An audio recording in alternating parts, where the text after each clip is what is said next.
Welcome to NTD Good Morning. Here are today's top stories.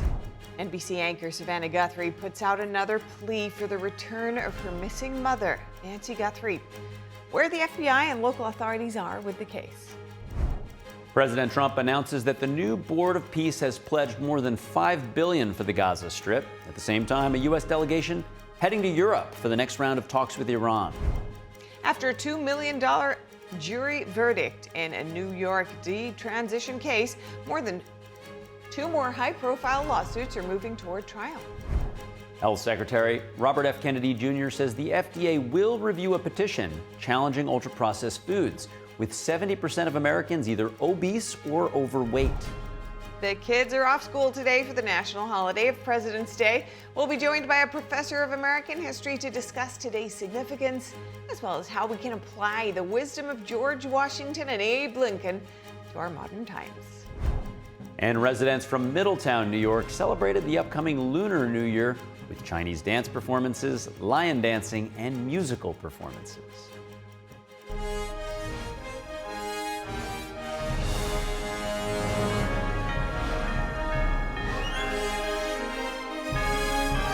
This is NTD Good Morning, live from our global headquarters in New York City. Here are Stephanie Cox and Carrie Dunst. Good morning. Thank you for joining us. Today's Monday, February 16th. You're watching NTD Good Morning.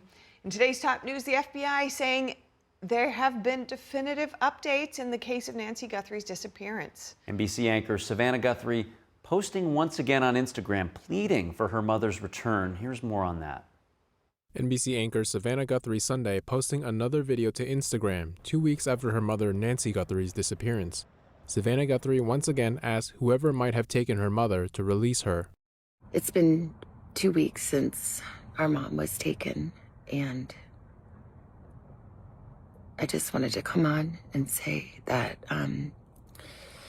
we still have hope, and we still believe. And I wanted to say to whoever has her or knows where she is that it's never too late. And you're not lost or alone. And it is never too late to do the right thing. And we are here. And we believe. And we believe in the essential goodness of every human being. And it's never too late. Investigators have so far not indicated any big break in the case, but the FBI says there have been strong definitive updates. A spokesperson for the FBI told the Epoch Times yesterday that a glove found near Guthrie's home appears to match one worn by a suspect seen in footage from the doorbell camera. The FBI says the found glove contains DNA, and they are waiting for results from forensic testing. The county sheriff's department says investigators collected DNA from Nancy Guthrie's home that doesn't belong to Guthrie or those in close contact with her. They are working to identify who it belongs to.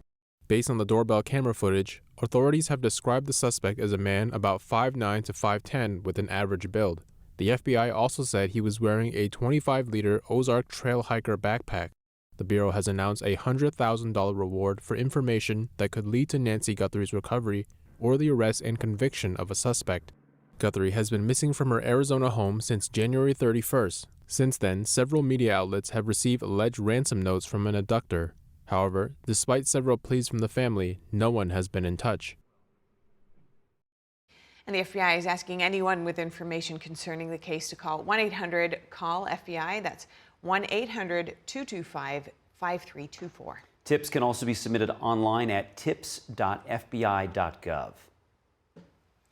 And a partial government shutdown went in effect for the Department of Homeland Security on Saturday. Republicans couldn't get to the 60-vote threshold to create a stopgap funding bill with their Democrat counterparts. The Democrat leadership says they are looking for more reform in the operations of ICE officers. In addition to ICE, DHS is in charge of TSA at the airports, the Secret Service, FEMA, which responds to emergencies, and the Coast Guard. Joining us to discuss the implications for daily life is Andrew Arthur. He's a fellow in law and policy at the Center for Immigration Studies, as well as a former immigration judge. Andrew, thank you for joining us this morning. What will be the impact of this shutdown? Well, it's a great question, Kerry, because DHS only represents 4% of the federal budget, but you've detailed some of the critical activities that they do. TSA, we all interact with them whenever we go to the airport, and I hope, like me, you're as, nice to them because they get plenty of hate during the day. Secret Service. Not simply the Secret Service for Donald Trump and his family, Melania Trump, but also for Barack Obama and his wife, Michelle, for Bill Clinton and his wife, Hillary. We talk about port security. Right now, we're in the midst of an economic boom, but if those critical port security duties can't be carried out, then there's a possibility it's going to put a damper on the economy. It's going to send our productivity down. It's going to make life harder for ordinary Americans. So 4% of the budget, but they perform some of the most crucial duties that the government assigns. Yeah, certainly, as you mentioned, while it's a small portion of the government, a very critical portion of the government, and it serves the American people in a variety of very important ways. FEMA, of course, with these winter storms. So, Andrew, how do you see this shutdown coming to an end? So it's going to go one of two ways, Kerry. Either this thing is going to be resolved by the end of the week. There will be some, agreements made about how ICE and CBP will carry out their duties. Or alternatively, this thing will stretch out for 6 to 8 weeks. The pain, the pressure on the American people will get higher. The pressure on the Trump administration will get more severe. But as we saw at the end of the last government shutdown, nothing really was resolved. None of the wish list that the Democrats that refused to fund the government wanted actually came to pass. Really, the only thing that it did was it inflicted harm on the Republican Party. And potentially that is the intent of this shutdown. I hope it's not. I hope that this isn't simple partisan politics because, the country's going well. We need to keep it going well. We don't need a blip like this, especially, as you mentioned, with FEMA, with storm season coming up in the spring, especially in the Midwest. And of course, we saw some, horrible storms here in the East. So, we need to keep the money flowing. Hopefully they'll come to an agreement. Again, it's either going to end in a week or it's going to take 2 months. Yeah, I want to dig into your point just there. You said the last shutdown hurt the Republican Party. And I was curious, do you find that one party is hurt more as these shutdowns continue, especially if, for example, it seems like not having body cams on the ICE officers was something that everybody could agree that was a gap. But with the doxing and the attacks on ICE officers up, several thousand%, it would seem unreasonable to not allow these people to have their anonymity. So could you talk on that with your experience with immigration enforcement, but also to which political party you feel loses more should this shutdown go beyond the end of this week? So I'm going to answer the second question first. Inevitably, Republicans suffer whenever the government shuts down. Whenever Democrats control the White House and the Congress, Republicans are blamed as obstructionists. Whenever Republicans control those bodies, then the argument is made, well, you actually have all the power. Why couldn't you just keep the government open? The media is not exactly, even-handed, with due respect, as it relates to these issues. Now, when you talk about the masks and the doxing, let's just go back a little bit, Kerry. There was an assassination attempt that a gunman attempted to carry out on the Dallas ICE office. People forget that. There was a coordinated attack on an ICE detention facility in Alvarado, Texas. People forget about that. There was a lone gunman who attempted to shoot up the Border Patrol station in McAllen. That seems to have been forgotten. And yeah, doxing is up 8,000%. Attacks are up somewhere around 1,500 to 2,000%. So there are a lot of officers, a lot of agents who have targets on their back. Tom Homan certainly gets his fair share of death threats. So this is a real salient issue. And I think that, ideally, the one thing that would happen is everybody would tone down the rhetoric. We've definitely seen a different enforcement posture ever since Border Czar Tom Homan went to Minneapolis. But the rhetoric continues. And now we have a lot of states that are, creating their own ice watches, official ice watches, where in real time they're going to keep track of what's going on. That can only end in tragedy for the officers. And in many instances, it can only end in tragedy for the immigrants, too, when people attempt to interpose themselves in the middle of those debates. So until the adults enter the room, and again, maybe that'll happen by the end of this week, maybe that won't happen until sometime in April. This really isn't going to get resolved, but we need to have a national conversation on it. Perhaps some good can come of this. We can have that national conversation and move forward. Is there anything that we can learn from the last shutdown as a way to bring this to a more expedient conclusion? Well, unfortunately, Democrats probably learned all the wrong lessons from the last shutdown. Democrats in the Virginia midterm elections wiped out Republicans. Republicans lost 15 seats in the House of Delegates, and now we see Democratic Governor Abigail Spanberger attempting to redistrict the Old Dominion so that Republicans only have one seat left. The same thing happened in New Jersey, where Mikey Sherrill cruised to what was supposed to be a very tight election to victory. So, as long as there are rewards to be had from shutting down the government, shutdowns are going to continue. Hopefully, Democrats will listen to people like Rahm Emanuel, former White House chief of staff, people like John Fetterman, senator from Pennsylvania, realize that shutdowns are never good for the American people, even if they do hold some temporary partisan advantage. But, these are contentious times, Carrie, and unfortunately, neither party wants to give a step.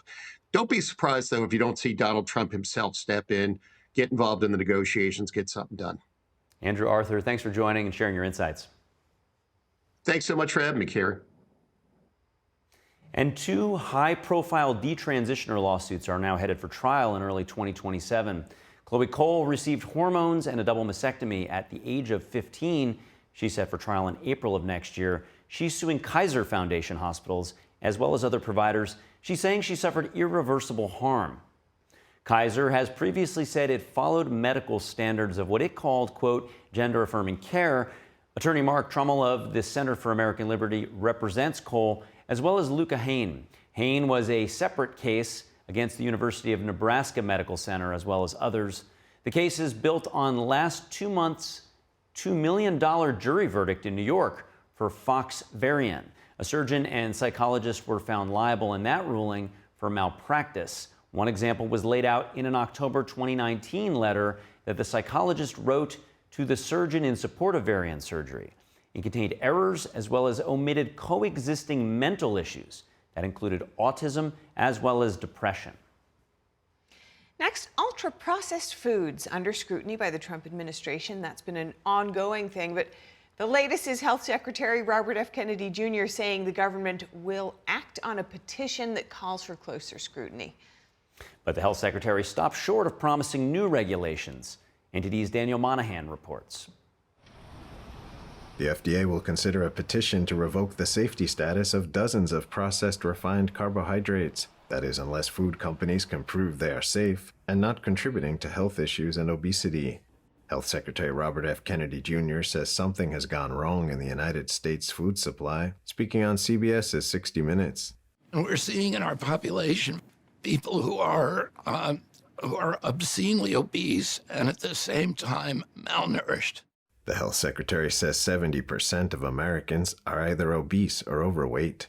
And it's not because they got indolent or because we became lazy or because we suddenly developed giant appetites. It's because we're being given food that is low in nutrition and high in calories, and it's destroying our health. The petition targets the so-called GRAS loophole, which was enacted by Congress in 1958. It has allowed the use of ingredients without a full government safety review because it lets food companies verify the safety of those items without oversight. That loophole was hijacked by the industry, and it was used to add thousands upon thousands of new ingredients into our food supply. In Europe, there's only 400 legal ingredients. This agency does not know how many ingredients there are in American food. Former FDA Commissioner David Kessler is behind the petition. He previously called out tobacco industry practices in the 1990s. He says the United States has been exposed to something over the last 40 years that our biology was never intended to handle. Energy-dense, highly palatable, rapidly absorbable, ultra-processed foods that have altered our metabolism and have resulted in the greatest increase in chronic disease in our history. Some diseases Kessler cites are type 2 diabetes, prediabetes, hypertension, abnormal lipids, fatty liver, heart attack, stroke, and heart failure. They took starch, right? Those cheap, easy calories, and they converted those into a whole panoply of ingredients that it was able to reassemble. And those products are so rapidly absorbed in our system that they cause metabolic havoc. They target the brain reward circuits to keep us coming back for more. They trigger overeating. Kessler says such reassembled ingredients in ultra-processed foods deprive people of any sense of fullness. Those calories are not just empty, they're ending up in your liver. And that fat in your liver is going to migrate into other organs, and it's at the cause of cardiometabolic disease. The Consumer Brands Association says there's no agreed-upon scientific definition of ultra-processed foods. It says companies adhere to what it calls rigorous evidence-based safety standards to deliver what it calls safe, affordable, and convenient products. Meanwhile, former boxing heavyweight champion Mike Tyson had some advice for people to combat chronic disease and obesity, telling them to walk more and to be active. And as time goes on, you do more and more, and you be more consistent with it. And it's not about how much you do, it's about the consistency. Health Secretary Kennedy has stopped short of saying he would call for more government regulations. He says the government's job is to make sure the public is informed so everybody understands what they're getting. Daniel Monahan, NTD News. And a quick look now at the weather. Power outages and damaging winds as a storm system sweeps across the southeast. Tornado warnings in effect from Mississippi to Florida this weekend. Lake Charles, Louisiana, hit by wind strong enough to overturn a horse trailer and a Mardi Gras float and send bits of an airport jet bridge flying into power lines. Oh my God, so much damage there. By late yesterday afternoon, PowerOutage.us had reported around 11,000 customers without power in Texas and 9,000 in Florida. The storm comes as the Northeast finally starts to thaw after that long, deadly winter storm. Stay safe out there. And coming up, President Trump announcing the new Board of Peace has pledged more than $5 billion for the Gaza Strip. At the same time, a U.S. delegation now heading to Europe for the next round of talks with Iran. The U.S. government conducts the first ever air transportation of a nuclear microreactor. What officials say this could mean for the future of domestic nuclear power.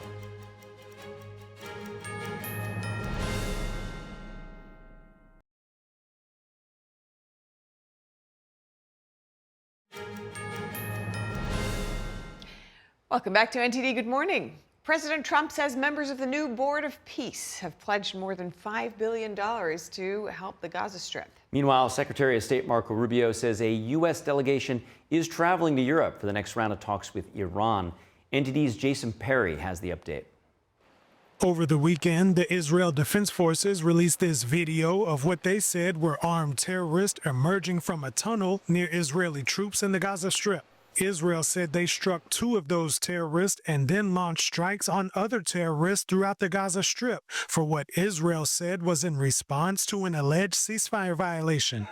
A man at a funeral in the Gaza Strip on Sunday, whose son was reportedly killed by an Israeli airstrike, said this about the newly established Board of Peace. Do you believe that there is a Board of Peace? Do you believe that U.S. President Donald Trump would come to help us or defend us, the one who is supplying Israel with all sorts of deadly weapons? However, on the same day, President Trump said in a post on Truth Social that members of the Board of Peace have pledged more than $5 billion toward reconstruction and humanitarian efforts for the Gaza Strip. This comes as Trump recently ordered a second aircraft carrier group to the Middle East amid ongoing talks with Iran over a nuclear deal. Secretary of State Marco Rubio said President Trump prefers diplomacy over military action against Iran. Now, we're dealing with radical Shia clerics, okay? We're dealing with people who make geopolitical decisions on the basis of pure theology. And it's a complicated thing. I mean, no one's ever been able to do a successful deal with Iran, but we're going to try.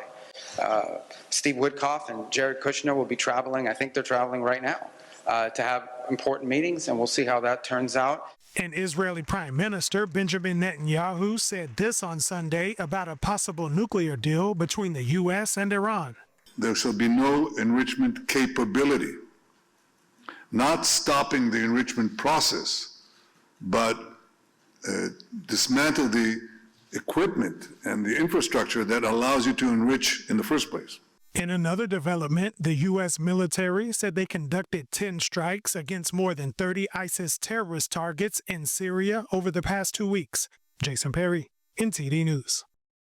And Secretary of State Marco Rubio is on a 2-day visit to Central Europe to meet with conservative leaders in Slovakia and Hungary.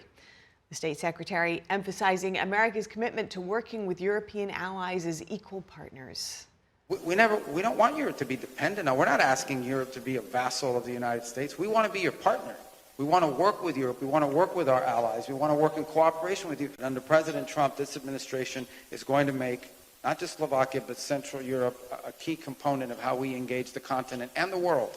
And that we are not just going to engage in meetings and pleasantries, but in concrete actions that we will take together in ways that are beneficial to your people and our people. In ways that are beneficial to your country and our country. Rubio is in Budapest right now, where he met with Hungarian Prime Minister Viktor Orbán earlier this morning. The two officials plan to sign a civilian nuclear agreement ahead of Orbán's re-election bid in April. Orbán has confirmed plans to travel to Washington next week to attend the inaugural meeting of Trump's Board of Peace. Rubio also held a joint press conference with Slovakian Prime Minister Robert Fico yesterday. Fico said he hopes to sign a deal with the U.S. next year to build a new nuclear power plant in Slovakia. A separate agreement on nuclear cooperation was signed during Fico's recent trip to Washington. And a potential new milestone in America's nuclear energy landscape. The Departments of Energy and War yesterday, for the first time, transporting a nuclear microreactor by plane from California to Utah. Powering next-generation warfare will require us to move faster than our adversaries. To build a system that doesn't just equip our warfighters to fight, but equips them to win at extraordinary speed. Today is a monumental step towards building that system. We went 40 or 50 years without building much in the nuclear space, and from executive orders only about 12 months ago, before July 4 of this year, we will have multiple nuclear reactors critical. That's speed, that's innovation, that's the start of a nuclear renaissance. The agency's partnered with California-based Valor Atomics to fly one of the company's Ward microreactors on a C-17 aircraft without nuclear fuel. The Department of War saying before the flight, the successful delivery and installation of the reactor will unlock significant possibilities for the future of energy resilience as well as strategic independence. President Trump last May issued 4 executive orders aimed at boosting domestic nuclear deployment to meet the growing energy demands for both national security as well as AI, aimed at strengthening American nuclear energy capabilities. Secretary Wright said Trump's executive orders have reduced obstacles in pushing American energy development forward. Now an update on Team USA at the Milano Cortina Winter Olympics. American figure skaters Madison Chock and Evan Bates will not be filing an official appeal after a controversial decision denied them gold. The skaters previously said they would consider appealing after a French judge appeared to show favor to the French team. U.S. figure skating CEO telling USA Today Sports, quote, "We will have thoughtful and intentional discussions about the best way to support them and the future of the sport." Chock and Bates took home silver, finishing less than 1.5 points behind the French team. And staying with the Olympics, moving on though. Chinese AI systems are heavily censoring Falun Gong. That's according to a new report from the Australian Strategic Policy Institute. Now, the study found that major Chinese-developed models produced 0 responses in Chinese. They also produced far fewer English responses on Falun Gong than nearly any other sensitive topic. This report shows these systems not only refuse to answer, but also distort narratives. And they echo Chinese Communist Party propaganda by framing Falun Gong as a public threat. Falun Gong is a peaceful meditation practice based on the values of truthfulness, compassion, and forbearance. Researchers warn this pattern demonstrates how AI is being weaponized to export censorship and political influence beyond China's borders. China is already the world's largest exporter of AI surveillance technologies. Experts say democratic societies must adopt safeguards to protect free expression and prevent authoritarian messaging from spreading through AI tools globally. Up ahead, today is President's Day, where we honor the legacy of all presidents with a special focus on our first and 16th presidents. Up ahead, we'll be joined by a professor for modern American political history, and he's going to give us insights into how we can apply the wisdom of Washington and Lincoln to our modern times. Stay with us for that.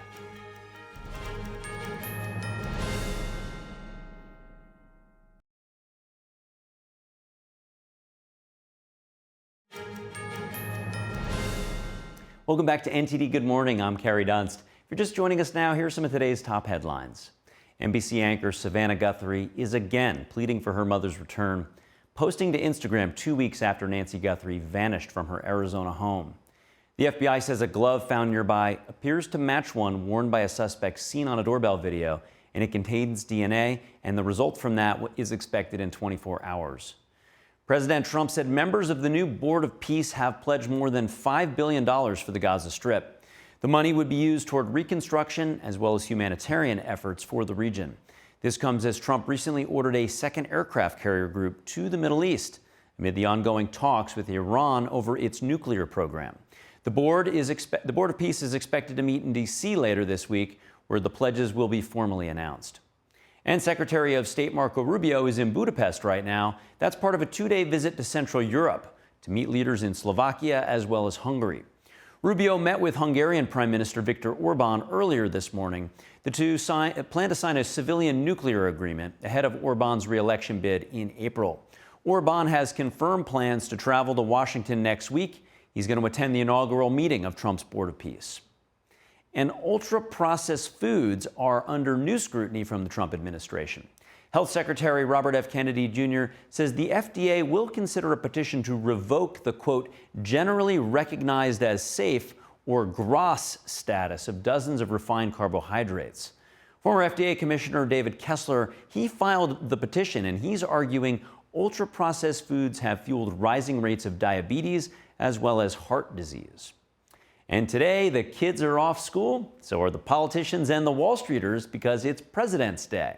To discuss the significance of the day, I spoke with Jeffrey Bloodworth. He's a professor for modern American political history over at Gannon University. Have a look at that.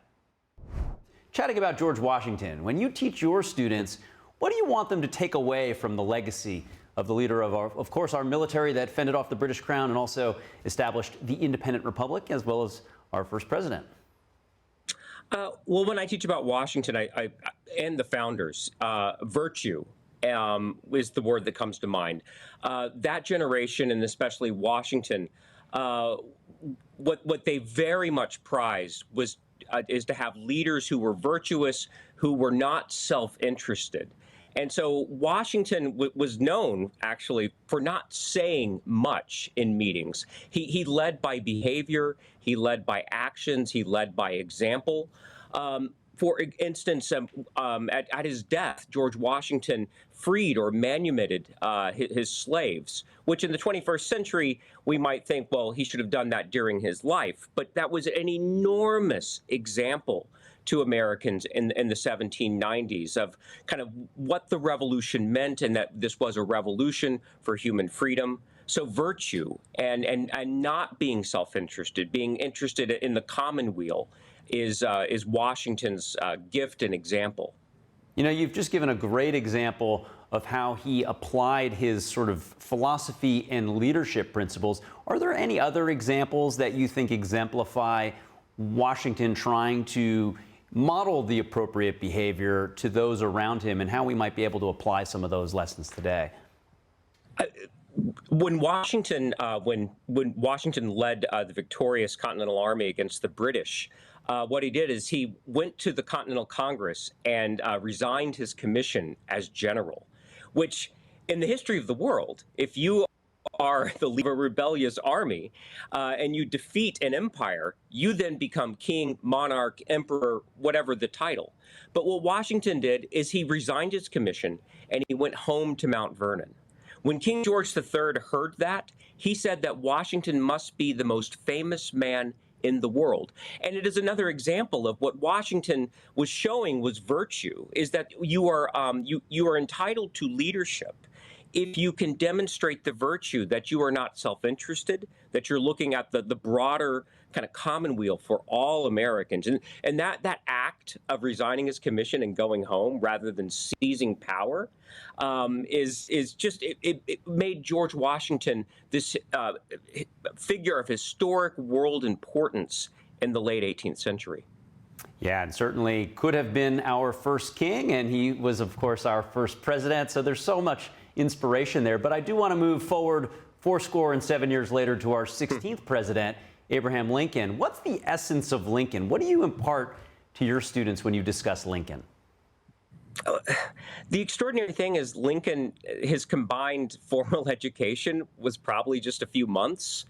Nevertheless, I mean, literature classes are taught just about Lincoln's writing. And so, Lincoln had this enormously difficult childhood. His mother died. He had a terrible relationship with his father. They were extremely poor. His life was filled with loss and grief. And the extraordinary thing about Lincoln is that, just the perseverance. And again, there's a reason why it's Washington and Lincoln that really are President's Day, is that Lincoln demonstrates the virtue and the promise of America, and that, Washington did come from at least the middle ranks of American society and married into the elite. Lincoln, you couldn't have been born more humble than Abraham Lincoln. And he, like Washington, they both become characters of world historical importance. This time in the late 19th century, decades after his death, Lincoln was extraordinarily famous. And, again, only in America. And you can start saying that about the rise of Americans from humble beginnings to elite ranks. Lincoln exemplifies this. Yeah, it's so interesting to discuss the contrast between these two presidents. As you mentioned, while Washington was of sort of the middle class, he married into sort of the aristocracy of society. Lincoln, the opposite. And I almost think that is such an American thing, right? To root for the underdog. We just saw with the quarterback of Seattle, Sam Darnold. He just had all these challenging seasons. People thought, he didn't have an opportunity to even play on a team, let alone lead a team and win the Super Bowl. It seems like a lot of that comes from Lincoln. Can you talk a little bit about all the adversity he faced in his political career before finally winning the election? I think about Sam Darnold and his path, actually, and how he was forgotten and considered a washout. Then I was rooting for the Seahawks because of that.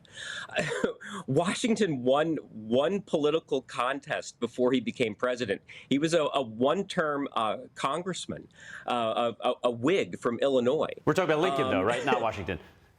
Yeah, excuse me, Lincoln, yes. Yeah, that's all right. Lincoln.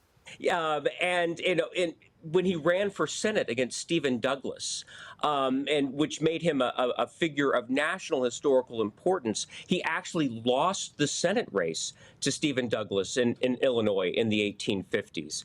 And so Lincoln, until he became president in 1861, you would have considered his political career to have been a failure because it was loss after loss after loss. And, Lincoln is just a study in that, America really is a place where people can rise, where you're never counted out, where, the last chapter, can be written and be glorious, when you're well into your middle ages. Lincoln, is the quintessential American political underdog who becomes, really a figure of world historical importance. And you cannot think of another American who was born to humbler circumstances, who struggled more with depression and loss and families dying, family members dying. He lost a son during his presidency, yet he persevered. And I think that's what we do on President's Day is we think about great leaders and their achievements, and I draw inspiration. If they can persevere through difficult times, so can I, and so can we all. Jeffrey Bloodworth, happy President's Day. Thanks for joining us. Thank you. And a new crew of 4 astronauts, or Crew 12, has arrived at the International Space Station for an 8-month science mission. That's right. They traveled aboard SpaceX's Dragon capsule Freedom, which launched from Florida just last Friday. Leading the team is veteran astronaut Jessica Meyer on her 2nd trip to the space station. And she's joined by rookie astronaut Jack Hathaway, European Space Agency astronaut Sophie Adonaut, and Russian cosmonaut Andrei Fedyev. I don't even know how to describe what it's like to be up here. You just float in, and it's just such a cool experience.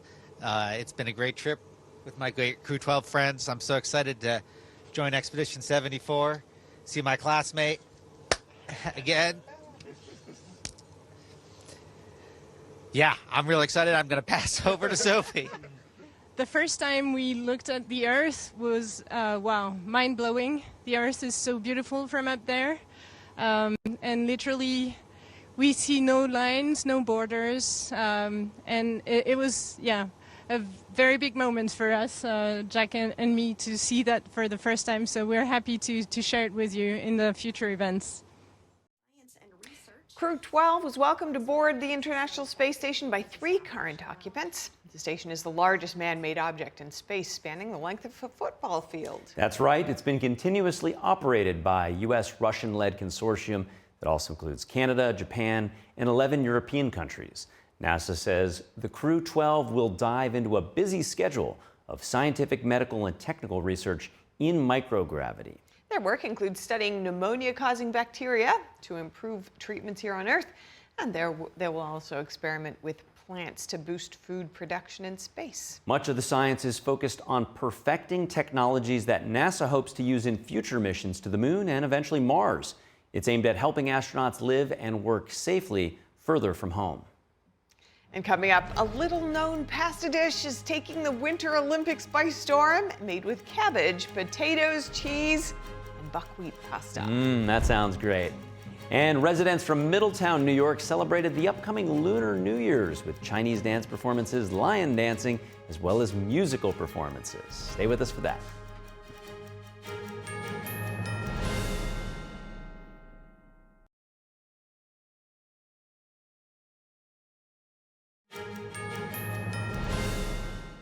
Welcome back to NTD Good Morning. Today is the Lunar New Year's Eve, but celebrations were actually in full spring yesterday at the new Middletown department store in upstate New York. That's right. Local officials were there and they watched the lion dance and they were celebrating with the community. See New Middletown and the merchants all involved in this celebration, and to be able to bring it right in our downtown is amazing. And the dancing, the music, it has just been beyond wonderful, beyond beautiful, and so enlightening, and we're just so happy to have such a wonderful store and wonderful culture here down in the downtown area. Students from the local Northern Arts Academy also put on a performance which featured classical Chinese dance and music. With the growing number of Asian community members in Middletown, New York, the celebration showcased a boost of Chinese culture within the local community. And this year celebrates the Year of the Horse, which some say can signify rapid change, fresh opportunities, and personal growth. And I don't know about you, Carrie, but I'm already starting to feel that. So there you go. There may be some significance to it. Yeah, that's great. We celebrated New Year's a couple weeks ago, and now we get to do it again. Yeah, another new beginning. But actually, the Lunar New Year doesn't begin on the same day each year. It's actually follows a lunisolar calendar, which usually lands somewhere between late January and early mid-February. So today, it's starting tomorrow. We'll be seeing how that pans out. Yeah, it's nice that it landed on President's Day this year, so you can kind of combine the two. Although I know for those celebrating, this is like the biggest holiday of the year. I know this is really where homecomings happen. People who may have migrated to a different town or city for work, they always go back to their hometown and spend it with their family. There's some dumplings served. There's a lot of great traditions for the Lunar New Year. That's it. And let's look abroad to the Winter Olympics as the excitement continues. Valentine's Day is drawing visitors to Milan to a historic museum. Of course, that was over the weekend, where love was captured on canvas. NTD's Sherry Ning has this story. Have a look. At the Pinacoteca di Brera Museum, couples kiss and embrace in front of a painting as they mimic the pose of the loving figures captured on canvas. The Kiss by Francesco Hayez is one of the great masterpieces of the Pinacoteca di Brera. And every year, countless visitors come to Milan from all around the world to admire the passionate encounter of these two lovers. For many couples, the painting was the highlight of their rainy Valentine's Day visit. Surely one thing that the painting and our couple have in common is the love that the two protagonists feel. So seeing in person a painting that represents that feeling is moving, because in the end, the sensations, however much generations may change, and therefore habits evolve, the emotions are always the same. So it's very touching to see a painting that speaks of an emotion that we all feel every day. And it seemed like a perfect opportunity to see it live today. While for some others, it was a lovely surprise. Well, we do not celebrate Valentine's, but... Sometimes we do. It depends on the year. But not today. Not today. It's a coincidence. The big coincidence is that today is the Olympic game and we came to Milano without this knowledge. It was a big surprise for us. Beyond romance, the painting also symbolizes peace and unity between nations, a fitting theme during the Olympic Games. Francesco Hayez painted these masterpieces in 1859, year in which Italy won the Second War of Independence against the Austrians thanks to the help of the France. So Francesco Hayez represented a boy dressed in the colors of Italy that is kissing a girl with the colors of France. As athletes from around the world compete for medals, this 19th century kiss continues to draw crowds, a reminder that love and unity can outlast even the fiercest rivalries. Sherry Ning, NTD News. What a great painting, huh? And a great report by Sherry. You know, the painting, of course, the artist was Francesco Hayez, painted in 1859. It's supposed to be like the height of Italian Romanticism, which appropriate for Valentine's Day. But underneath that, apparently, was also some political motifs where it was intended to represent the reunification of Italy. So there's some political overtones and national pride within the painting as well. And of course, there are so many famous Italian paintings, but that one, clearly iconic. And so many famous paintings about kissing. I was just looking into it, and yeah, I guess we were coming at it from different angles. Well done. Just to bring it back to earth. As a child, I used to really like that famous painting, also called "The Kiss" by Klimt. You know, where lots of classic inspiration out there for Valentine's Day. And that's, of course, in the rearview mirror. But staying with Italy, we can go and talk a little bit about food and pizza, correct? Well, for sure. Pizza. Okay, let's get into it. Well, what about Pizzoccheri? Hopefully I didn't. I thought you'd never ask. Pizzoccheri. Hopefully I didn't butcher that, right? So it sounds a lot like Italy's favorite export, pizza. But this little-known dish is taking the Winter Olympics by storm. It's a poor dish for which people already have all the ingredients at home. We also use cheese produced in the local area, from our dairies, and all of that. People love Pizzoccheri. This is, it's really our flag. In Valtellina, Pizzoccheri is the flag. And is so strong in calorie also, because it's good for the winter.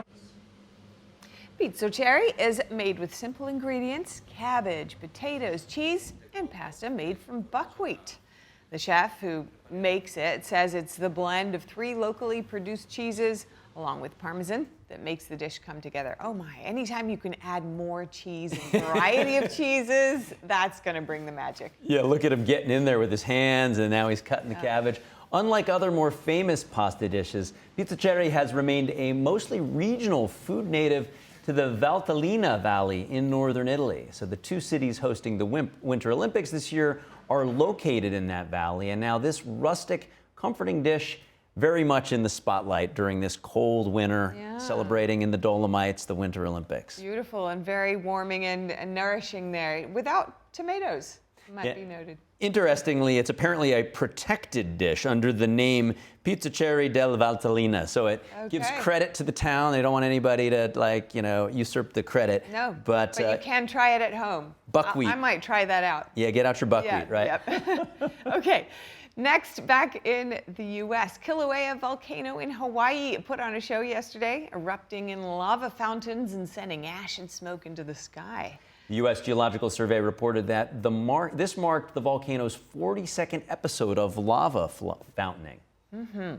The eruptions began right before 2 p.m. local time, and according to the National Weather Service, the plume from the eruption reached 35,000 feet above sea level. What a spectacular show. Look at that. That is something. Now, the scientists noted that the volcano has been experiencing intermittent eruptions going back to December of 2024. Activity has largely been concentrated at 2 vents, one to the north and another to the south within the Hail Maluma crater.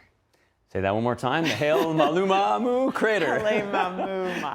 Now, it's renowned for its persistent activity. Kilauea remains one of the most volcanically active sites on the planet, and you can clearly see why. I mean, that is like straight out of like a Lord of the Rings set or something like that. I mean, that looks... Looking at Jurassic Park? Yeah, that is super imposing, right? That's a great big volcano there. Yeah, that's right.